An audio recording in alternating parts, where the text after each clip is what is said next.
ছাত্রছাত্রীদের অন্ধকারে ঠেলে দিয়ে হিলারা হাই স্কুল ভাঙতে চাপ সৃষ্টি করা হচ্ছে প্রধান শিক্ষকের উপর। বিপাকে ছাত্রছাত্রীরা গণ আন্দোলনের ডাক। চা বাগান অঞ্চলের প্রায় 400 ছাত্রছাত্রীদের একমাত্র ভরসা কালাইন শিলচর রোডের পাদ্রিটিলা স্থিত হিলারা হাই স্কুল। 7-8 কিলোমিটারের মধ্যে বিকল্প হাই স্কুল না থাকায় ওই এলাকায় বসবাসকারী প্রায় 90% দিনমজুর থাকা লোকেদের ছেলেমেয়েদের একমাত্র ভরসা এই হিলারা হাই স্কুল।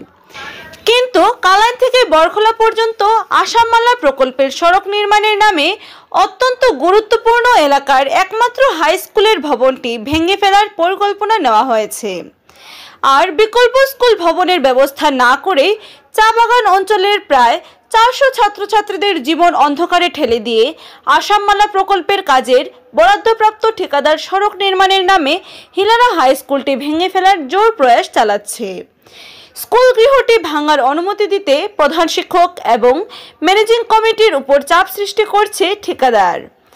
আসামমালা সড়ক নির্মাণের নামে স্কুলের সামনের মাটি কেটে 20-25 ফুট গভীর খাদ করে রাখা হয়েছে, যার ফলে যে কোনো সময় গভীর খাদে পড়ে ছাত্রছাত্রীদের প্রাণহানি পর্যন্ত ঘটতে পারে।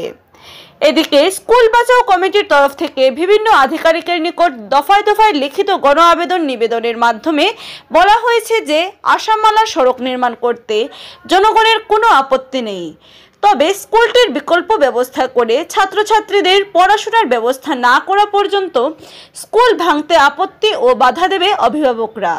কিন্তু বারবার আবেদন জানানো সত্ত্বেও কাঠিগড়ার বিধায়ক থেকে শুরু করে সরকারি আধিকারিকরা কেউই দরিদ্র ছাত্রছাত্রীদের জন্য বিকল্প স্কুল নির্মাণ করে দেওয়ার ব্যাপারে কোনো চিন্তা করছেন না।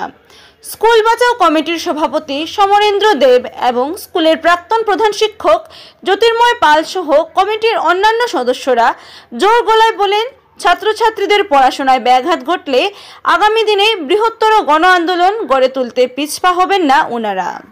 বসবে কোথায় হাঁটাফেরা করবে। আসামমালা এমন অবস্থা করেছে স্কুলের চতুর্দিকে, একটা পরিবেশটা এমন ভাবে নষ্ট করে দিয়েছে। এটা আমরা শিক্ষা অনুরাগী হিসাবে এবং এই স্কুলের প্রাক্তন ছাত্র হিসাবে আমরা আসাম সরকারের এবং আসামমালার যারা দায়িত্বপ্রাপ্ত যারা আছে তাদেরকে আমরা ধিক্কার জানাই। আর তাদেরকে ধিক্কার জানানির কোনো ভাষা নেই। তারপরে আরেকটা ব্যাপার এখানে আসার পর দেখতে পেলাম, এই স্কুলের যে বৈদ্যুতিক যে লাইন যেটা ছিল, এই লাইনটা আজকে প্রায় 1 সপ্তাহ থেকে তাদের গাফলতির কারণে লাইনটা ডিসকানেক্ট করে তারা রেখে দিয়েছে। পরিত্যক্ত অবস্থায় বিদ্যুতের তারগুলো এখানে পড়ে আছে। হ্যাঁ, তো এই যে বিষয়গুলা এবং আসাম সরকারের এই যে অবস্থা যেটা আসামমালার কর্তৃপক্ষের, সেটা আমরা গ্রামবাসী হিসাবে শিক্ষা অনুরাগী হিসাবে আমরা কোনো অবস্থায় মেনে নিতে পারছি না।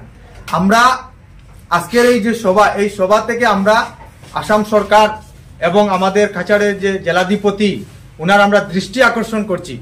এই আসামমালার কর্তৃপক্ষ যে এহেন অবস্থার জন্য, এহেন কাজের বিরুদ্ধে আমরা আসাম সরকারের দৃষ্টি আকর্ষণ করছি এবং আমাদের জেলাধিপতির দৃষ্টি আকর্ষণ করে বলছি তারা যেন অতি সত্বর হিলারা হাই স্কুলের যে এই যে শিক্ষা পরিবেশ যেটা নষ্ট হচ্ছে, এই পরিবেশগুলো অতি সত্বর তারা সরজমিনে তদন্ত করুক এবং এটার একটা বিহিত ব্যবস্থা নেওয়া হোক। না হয় আমরা গ্রামবাসী এলাকার সব মানুষ নিয়ে বর্তমান ছাত্রছাত্রী এবং এখানে যারা শিক্ষক যারা রয়েছেন, শিক্ষিকা রয়েছেন এবং প্রাক্তন যারা ছাত্র রয়েছে তাদের সবাইকে নিয়ে আমরা বৃহত্তর আন্দোলন করব। আর এই আন্দোলন করতে গিয়ে যদি কোনো অপ্রীতিকর ঘটনা ঘটে সেটার জন্য সম্পূর্ণ কিন্তু আসাম সরকার দায়ী থাকবে এবং আসাম সরকারের এই আসামমালার কাজের দায়িত্বপ্রাপ্ত যারা ঠিকাদার যারা রয়েছে তারা পুরা এটা দায়ী থাকবে। এটা আমরা অনেক মানুষই এখন যারা নিজেদের প্রতিষ্ঠিত করতে পেরেছে।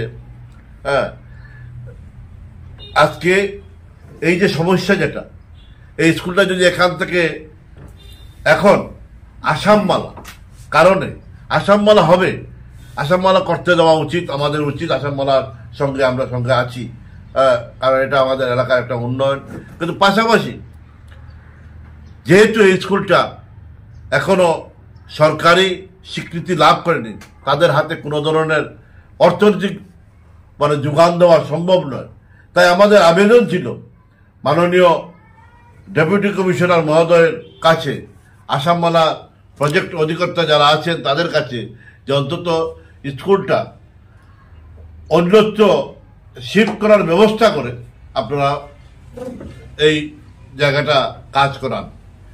তো দেখা যাচ্ছে এখন যে অবস্থা আমরা সবাই দেখতে পাচ্ছি যে রাস্তার কাজ দ্রুত গতিতে চলছে, এমন এক অবস্থায় এসে দাঁড়িয়েছে, ছাত্ররা যদি এখান থেকে পড়ে মোটামুটি তাকে হাসপাতালে নিয়ে যেতে হবে, তার অবস্থা খুবই খারাপ বর্তমান যে এই যে সংকীর্ণ অবস্থা। সুতরাং আপামর জনসাধারণের দৃষ্টি আকর্ষণ করে বলছি, যাতে অতি সত্বর স্কুল যদি এখন যদি স্কুল বিল্ডিং যদি ওনারা ভাঙতেই চান, ভাঙার অসুবিধা নেই, কিন্তু স্কুলটা বিল্ডিং ভাঙবেন তখনই আরেকটা অবস্থান আরেকটা জায়গায় তাদের স্থানান্তরিত করার ব্যবস্থা করে তারপর ভাঙা হোক। সেই যে আমি বলছি যে আমার স্কুলের একটু জায়গা কাটা লেগে তারা কিনা করছে এমনভাবে কাটছে যে কাটতে কাটতে 10 ফুট স্কুলের বিল্ডিং থেকে শুধুমাত্র 10 ফুট পর্যন্ত তারা কাটছে। তারারে বেড়া দেওয়ার কথা বলছি যে তোমরা তাড়াতাড়ি বেড়া দাও, শুধু তারিখ করে এই তারিখ করতে করতে আমার এখানে বেড়া দেওয়া হচ্ছে না। যদি কোনো বাচ্চা মানে পড়ে তাহলে এটা লাগে তারা দায়বদ্ধ তাকেও আমি তারারে এটা জানাই দিছি যে তোমরা তাড়াতাড়ি এটা বেড়া দাও। আর আমার স্কুল আমি তারারে বারবার পাওয়া সত্ত্বেও যে আমার একটা এই ব্যবস্থা করে দাও যাতে আমি স্কুলটা এখানটাই সরাইতে পারি, বা আবার নতুন করে একটা ঘর বানাইয়া যাতে আমার স্কুলটা করতে পারি। তারা রাস্তা হইতো ঠিক আছে, কিন্তু আমার স্কুলটা তো হইতো। আমার স্কুলে বর্তমানে প্রায় 300-র মতো ক্লাস 9 এবং 10-এ মিলাইয়া 300-র মতো ছাত্র আছে। এই ছাত্রগুলোরে আমি কিভাবে পড়াশোনা করাইতাম বা এই কিভাবে তারা ক্লাস চলতো সেটা লাগে আমি এই আজকের সভা মানে পরামর্শ দেওয়ার লাগে হইয়ার, এবং যাতে আমি সবার কাছে অনুরোধ করি আর স্কুলটাও তো একটা জনগণের স্কুল, আর রাস্তাটাও জনগণের, কারো কোনো ব্যক্তিগত সম্পদ না, এটা পাবলিকের।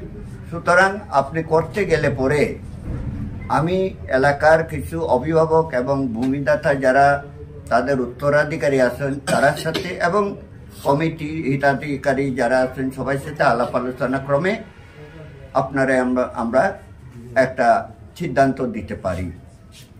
তাই এইভাবে আলোচনা আনলাম যে না, আপনারা স্কুলটা একটু সরাইয়া আপনারা নেন আর আমরা সেটা এদিকে রাস্তা করে নিন। তখন আমরা বললাম যে না, স্কুলে তো অনেক আসবাবপত্র আছে এবং স্কুলটা দীর্ঘদিনের স্কুল, নতুন স্কুল না। এই স্কুলে অনেক এমপি থেকে ধরিয়া বিভিন্ন প্রতিনিধি নিচ স্তরের একেবারে এমপি, এমএলএ এবং পঞ্চায়েত প্রতিনিধিদের অবদান আছে।